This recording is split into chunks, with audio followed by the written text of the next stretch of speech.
Capítulo 10. Amor total, por Israel subirá. Eu cresci em um lar no qual se ensinava muito sobre amar ao Senhor de todo o coração. Não apenas falava-se muito sobre o assunto, mas também exemplo e testemunho estavam estampados na vida de meus pais. Uma das mais fortes memórias que carrego comigo diz respeito à intensidade e à paixão com que eles sempre se desdobravam pelo reino de Deus. Não uma nem duas vezes presenciei amor sacrificial, entrega, desprendimento. Por conta desse amor fervoroso demonstrado dia após dia por meus pais, o caminho logo tornou-se claro para mim e para minha irmãzinha. Nós abraçamos o propósito de viver em amor a Jesus de todo o coração, de toda a alma e com todas as nossas forças, até que nada mais importasse. O conceito que também nos moveu foi exatamente o que você leu no primeiro capítulo. Deus não somente pede que o amor seja de coração, alma, entendimento e forças, mas define a intensidade de todo o coração, de toda a alma, de todo o entendimento e de todas as forças. Ele se manifestou tremendamente exigente. Não deseja de nós amor parcial. Nada o satisfaz a não ser amor total. Isto é, cada parte aplicada completamente em amor. Cedo eu tive acesso a esse ensino e cedo apliquei-me a ele. Mas houve um momento em que a mensagem gritou. Eu já entendia enquanto espectador da vida dos meus pais e também como aluno dedicado, até que fui lançado abaixo da superfície. Tudo se ampliou.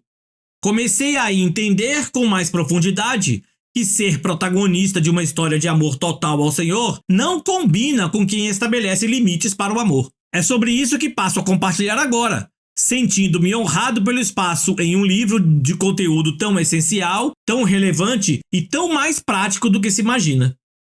Depois de crescido, já cursando faculdade de teologia, uma experiência me marcou. Antes de relatar, contudo, é importante que eu descreva um pouco mais o pano de fundo. Mesmo garoto, fui impactado pelo amor divino e compreendi o claro convite a retribuir. Entendi a importância de separar-me para viver de acordo com os princípios bíblicos e leis espirituais que regem nossa realidade. Um privilégio pelo qual sou extremamente grato. Espero um dia proporcionar o mesmo aos meus filhos. Minha percepção acerca do amor que o Senhor deseja receber de nós, entretanto, limitava-se a cultos e reuniões com os irmãos. Coisas que, evidentemente, são boas, mas não são tudo. O verdadeiro amor não se limita a isso. Na verdade, não se limita a nada. Exige tudo, intensamente e continuamente. O que você pensaria de um marido que, em casa, trata bem a esposa, faz declarações de amor, mima com as surpresinhas mais românticas, até prepara uma refeição especial para surpreendê-la, mas em seguida sai para curtir a noite com outras mulheres? Seria um absurdo definir esse comportamento como amor, certo? Amar o cônjuge apenas em um momento ou em um dia da semana não é o suficiente. Quando um homem e uma mulher unem-se pela aliança do casamento, dizendo sim um ao outro, também estão, a partir daquele momento, dizendo não para o resto do mundo. Dentro daquele compromisso de exclusividade, só há espaço para o amor de um ao outro, todos os dias, independentemente da situação. No cenário do marido que se divide entre a esposa e outras mulheres, nós gritamos que a postura do sujeito é inaceitável. Infiel, hipócrita. Com Deus, no entanto, agimos como se houvesse diferentes regras de aliança e compromisso. É totalmente contraditório. Por que deduzir que o Criador estaria satisfeito com amor intenso dispensado em apenas um dia da semana ou eventualmente em cultos e conferências? Isso me leva de volta à experiência que tive na faculdade. Eu estava estudando hermenêutica, interpretação das Escrituras, com base nas próprias Escrituras, quando decidi aproveitar alguns dos exercícios da disciplina para turbinar meu momento devocional. Pensei em qual passagem bíblica meditar naquele novo formato, e lembrei desta. Chegando um dos escribas que ouviu a discussão entre eles e viu que Jesus tinha dado uma boa resposta, perguntou-lhe: qual é o principal de todos os mandamentos? Jesus respondeu: o principal é: escuta, ó Israel, o Senhor nosso Deus é o único Senhor. Ame o Senhor seu Deus de todo o seu coração, de toda a sua alma e todo o seu entendimento e com toda a sua força. O segundo é: ame o seu próximo como você ama a si mesmo. Não há outro mandamento maior do que estes. Então o escriba disse: muito bem, mestre. E com verdade o Senhor disse que ele é o único, e não há outro além dele, e que amar a Deus de todo o coração, e de todo entendimento, e com todas as forças, e amar o próximo como a si mesmo, é mais do que todos os holocaustos e sacrifícios. Vendo Jesus que o escriba havia respondido sabiamente, declarou-lhe: você não está longe do reino de Deus. E ninguém mais ousava fazer perguntas a Jesus. Marcos capítulo 12, versículos 28 a 34. Temos um episódio digno de atenção e reflexão. Um escriba decide perguntar a Jesus qual é o principal mandamento, ou seja, o mais importante. Penso que subestimamos a importância dessa história. Sinceramente, precisamos admitir que muitos de nós, provavelmente a maioria, gostaria de fazer a mesma pergunta ao Senhor. Que incrível ter a resposta registrada nas Escrituras a um questionamento atemporal. Vale lembrar que os escribas eram pessoas que conheciam muito bem a palavra de Deus. Eles não eram chamados de mestres da lei à toa. O trabalho deles consistia em ler e cuidadosamente fazer cópias em formato de pergaminhos dos livros que compõem as Escrituras. Tudo era feito manualmente. Portanto, exigia precisão e perfeição. Os escribas tinham que contar o número de letras de frente para trás, de trás para frente. Se houvesse ao menos um errinho no pergaminho inteiro, tudo era descartado, e o escriba devia começar novamente o trabalho. Precisava ser impecável. Agora analise mais uma vez o homem que se aproximou de Jesus para fazer aquela importante pergunta. Não era alguém que não entendia da palavra de Deus. Muito pelo contrário.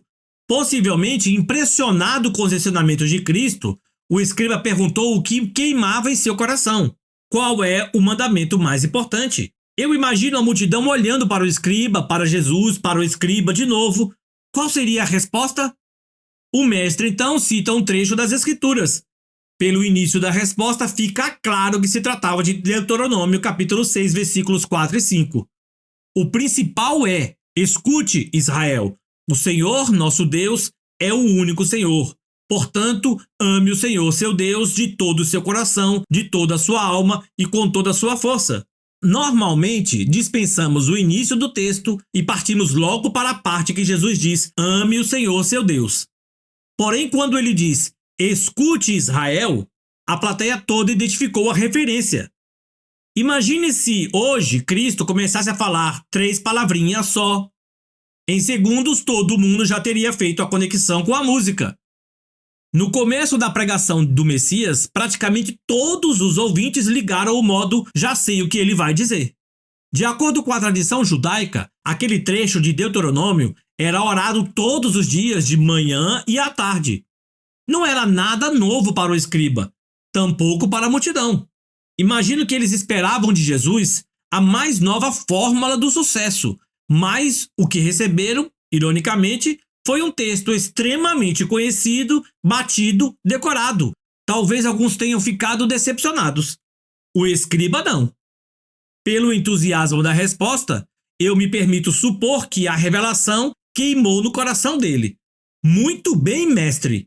E com verdade o Senhor disse que ele é o único, e não há outro além dele, e que amar a Deus de todo o coração, e de todo o entendimento e com todas as forças, e amar o próximo como a si mesmo, é mais do que todos os holocaustos e sacrifícios.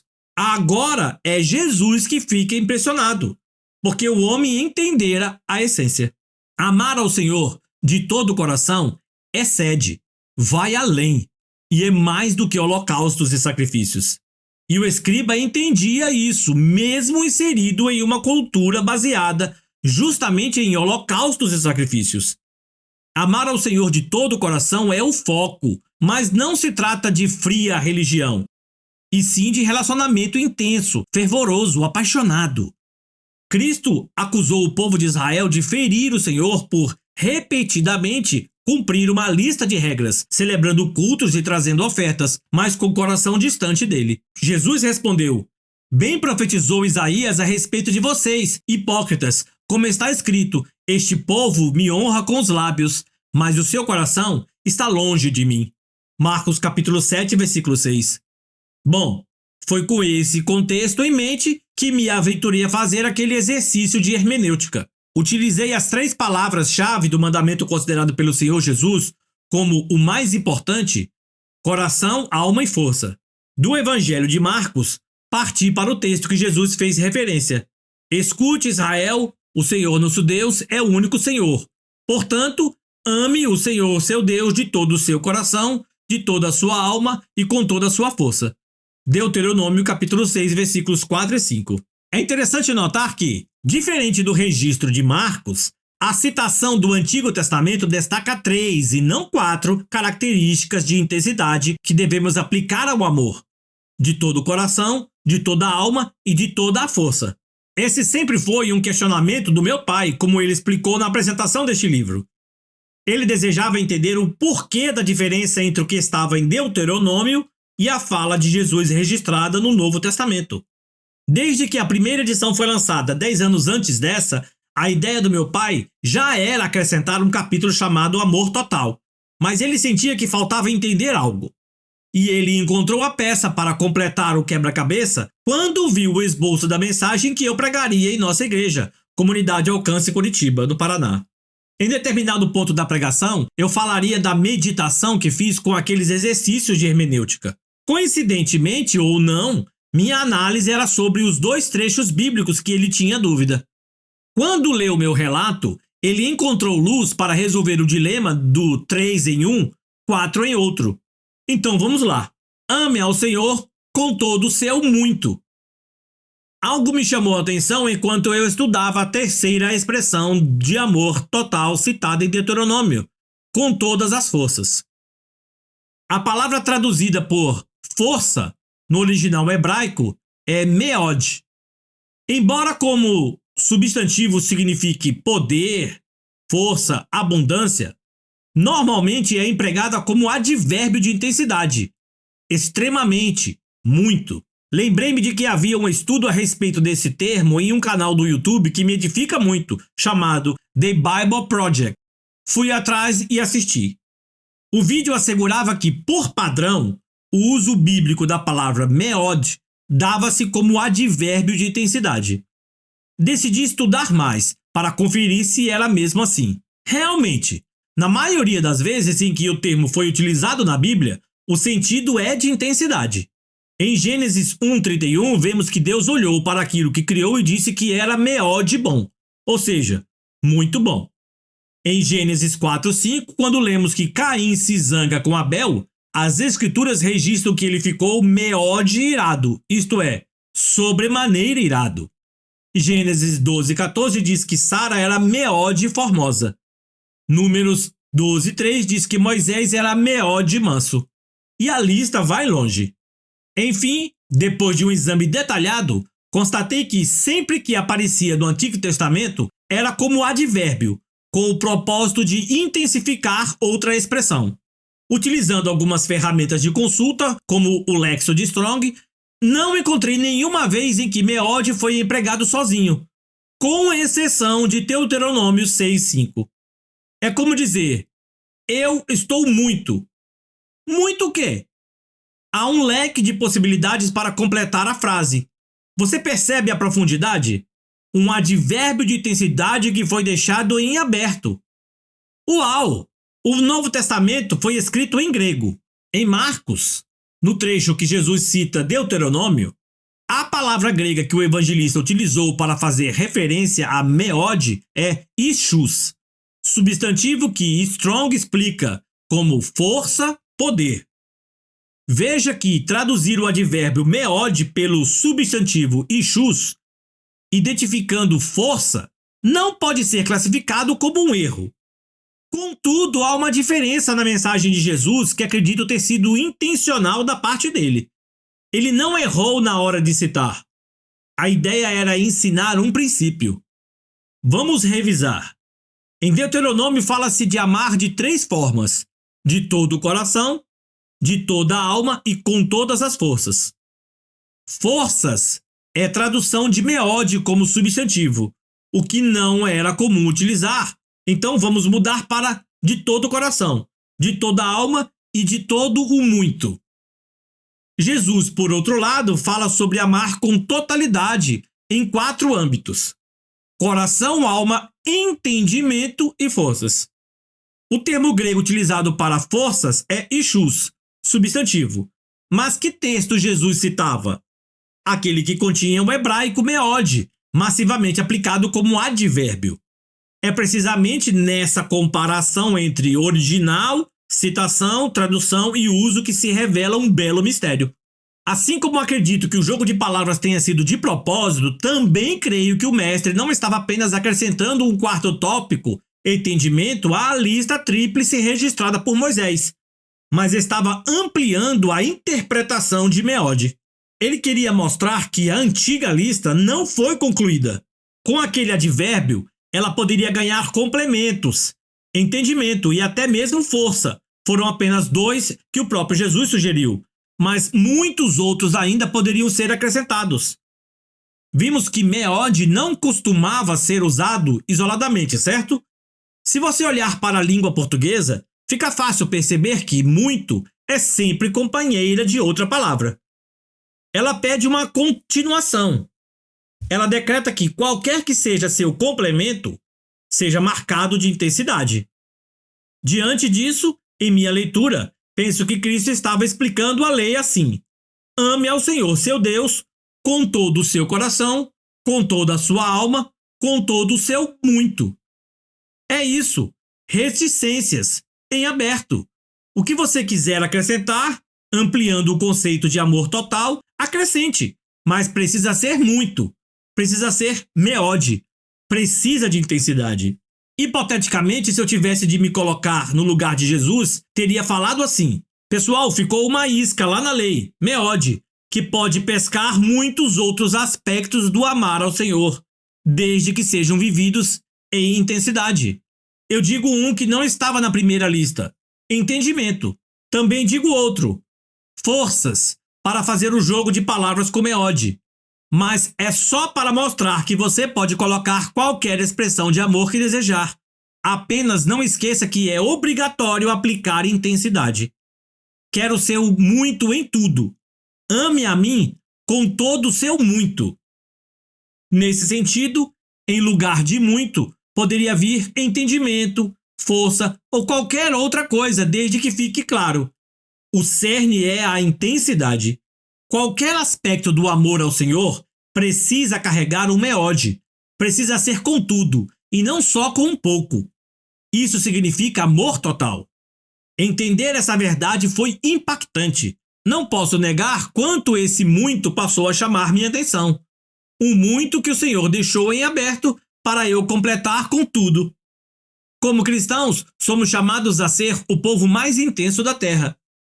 Que essa intensidade seja entendida e aplicada em todas as áreas, em qualquer coisa, em todo o tempo. Intensos e dedicado em tudo. A palavra de Deus claramente chama-nos a amar ao Senhor com tudo o que somos e tudo o que temos. Isso quer dizer que não se ama quando se faz uma serenata ou uma vigília, mas com a vida inteira. Amar não é falar que ama, mas viver amor em todo lugar, toda hora, na intensidade que o próprio amado pede. Muito. Total. É por isso que Paulo ensinou a fazer todas as coisas como se fossem para Deus, e não para os homens. Tudo quanto fizerdes, fazei-o de todo o coração, como para o Senhor e não para os homens, cientes de que recebereis do Senhor a recompensa da herança. A Cristo, o Senhor, é que estáis servindo. Colossenses capítulo 3, versículos 23 e 24. Quer dizer que um cristão que trabalha, não trabalha apenas para o seu chefe terreno, mas primeiramente para Deus. Um aluno cristão não deve excelência apenas a seus professores, mas primeiramente a Deus. Um cristão deveria diferenciar-se do resto da sociedade, porque possui a mesma nobre motivação ao fazer tudo o que faz: agradar ao Criador. Como assim? Quer dizer que Deus não está interessado apenas em como eu oro, leio a Bíblia ou se fui ao culto de domingo? Não, claro que não. Muitas vezes carregamos essa concepção errônea de que Deus está apenas parcialmente interessado em nossa vida. E o principal problema é que isso só desperta em nós amor parcial. Nós o amamos porque o Senhor nos amou primeiro. 1 João 4,19. Logo, nosso amor é sempre uma resposta ao amor divino. Se eu tenho uma revelação limitada do amor de Deus, portanto, oferecerei um amor igualmente limitado. Algo mudou em minha vida na adolescência quando descobri que Deus estava completamente interessado em mim. Eu andava muito de ônibus para ir e voltar do trabalho e tentava aproveitar o percurso para ler a palavra de Deus, além de outros livros edificantes. Passei a ter encontros com a presença de Deus naquele ambiente público e, acredite, eu cheguei até mesmo chorar várias vezes na frente de todo mundo. Não sei dizer quantas vezes fui tomado pela presença dele enquanto lavava a louça em minha casa, fazendo trabalhos da faculdade. Nós enfatizamos muito a importância de gastar tempo no secreto, de gastar tempo na presença de Deus. Mas o que o Senhor quer fazer não termina no secreto, apenas começa ali. Depois, quando saímos daquele lugar, levamos algo conosco. Essa é a ideia divina de amor total. Não há nada que deva ficar de fora. Não há momento que não seja a hora de amá-lo. Não há atitude que não seja para ele. Voltando para o exemplo de um marido que está integralmente compromissado com sua esposa, assim também o cristão deve estar completamente, 24 horas por dia e 7 dias por semana, compromissado com Cristo, em amor. Muitos problemas vêm com o pensamento de que nossa entrega não precisa ser completa, ou que o nosso relacionamento não necessita ser integral. Um dos principais é a errônea separação entre uns que precisam viver radicalmente para o Senhor e outros que estão liberados disso. Normalmente, o radicalismo acaba sendo terceirizado à família do pastor ou aos ministros de louvor. Esse pensamento é mais popular do que você imagina. E eu posso provar para você com uma simples série de perguntas. Se um engenheiro recebe uma proposta para ganhar 2 vezes mais, não seria uma bênção ele aceitar esse novo emprego? Se um advogado recebesse uma proposta para ganhar 3 vezes mais do que em seu emprego atual, ele só teria que mudar de cidade. Não seria uma bênção? E se um pastor receber uma proposta para ganhar mais, só que pastoreando uma igreja diferente? Eu não sei quanto a você, mas quando ouvi essas perguntas na abertura de uma mensagem do pastor Craig Groeschel, que admiro muito, imediatamente caí na risada. Eu ri ao perceber como eu me alegrei pelo advogado e o engenheiro, mas imediatamente fechei-me com o exemplo do pastor. Ah, mas o pastor tem que orar sobre o assunto. Ele tem que responder a Deus. Ué, e o advogado e o engenheiro não devem orar também? Escutem agora vocês que dizem: hoje ou amanhã iremos para tal cidade e lá passaremos 1 ano e faremos negócios e teremos lucros. Vocês não sabem o que acontecerá amanhã. O que é a vida de vocês? Vocês não passam de neblina que aparece por um instante e logo se dissipa. Em vez disso, deveriam dizer: se Deus quiser, não só viveremos, como também faremos isto ou aquilo. Tiago, capítulo 4, versículos 13 a 15. Todo cristão desistiu da própria vida quando passou a servir ao Senhor. Ou seja, nós não somos mais de nós mesmos. Pelo contrário, somos chamados a negar a nós mesmos, tomar nossa cruz e seguir Jesus. Tudo o que fizermos deve ser para a honra e glória do Senhor, como bons soldados que servem àquele que os alistou. Por algum motivo, entretanto, achamos que essa vida não é para todos. Acreditamos que é normal terceirizar o convite divino de amor total, de radicalidade. Esse chamado não é para alguns, e sim para todos, sem exceção. Não sou eu quem está dizendo, é a Bíblia. O convite a amar com tudo o que somos e temos intensamente não foi direcionado a alguma família específica, mas para todos os homens e todas as mulheres. Esse problema não é de hoje. Desde o Antigo Testamento, vemos o preço da intimidade sendo terceirizado. Em Êxodo 18, o Senhor manifesta seu desejo de falar para que todo o povo ouça, mas no capítulo seguinte, quando o povo nota os trovões, a fumaça e o tremor, eles pedem que Deus fale com Moisés, e depois que Moisés fale com eles. Em outras palavras, fale com ele, Deus. Depois ele me conta. Pode parecer um absurdo, mas essa é a mesma atitude de um cristão que frequenta a igreja aos domingos, mas não busca o Senhor durante a semana, que não paga o preço da intimidade no lugar secreto e vive apenas de fast food espiritual. É dependente do relacionamento de seus líderes com Deus. Eu não estou dizendo que ser abençoado pelo ensino do seu pastor no culto de domingo é algo ruim. É importante e necessário.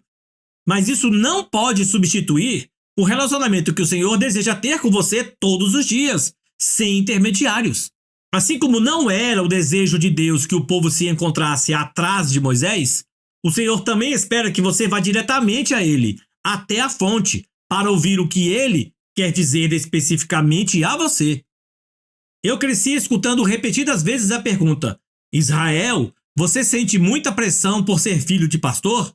Sinceramente, não por ser filho de pastor, porque a pressão que sinto é muito maior. É a pressão de ser filho de Deus. Em casa, aprendi que fazíamos o que fazíamos porque servíamos ao Senhor e não porque éramos a família do pastor. Precisamos entender que a barra não é mais pesada para uns do que para outros. Uma vez que passamos a caminhar com o Senhor, somos todos seus filhos e todos chamados a amá-lo totalmente, não apenas com intensidade, mas com intensidade todos os dias, em qualquer lugar, constantemente, sem diminuir a responsabilidade de dar tudo, e não só alguns pedaços. Como filhos do Pai Celeste, somos filhos em todo o tempo. Precisamos ter compromisso integral com os negócios do nosso Pai. Como noiva de Cristo, somos noiva o tempo todo. Precisamos ter fidelidade completa e preocupar-nos integralmente com os negócios do noivo. Como cristãos, seguimos servindo a Cristo com toda a honra, com toda a excelência e com todo o fervor que ele merece. Amá-lo com todo o nosso muito é mais do que um sentimento, é uma entrega prática, completa e intensa de tudo que se refere a nós, por dentro e por fora, em qualquer ambiente ou circunstância. É viver intensamente por ele, sem reter nada, sem limitar o trabalhar dele a uma ou a outra área, sem reduzir o relacionamento a 1 ou 2 dias por semana. Não deixe mais que seja uma opção oferecer a Deus parcialidade e mornidão. Ame a Deus com o seu muito. Ame a Deus com o seu tudo. Usando as palavras do meu pai, só interessa amor total.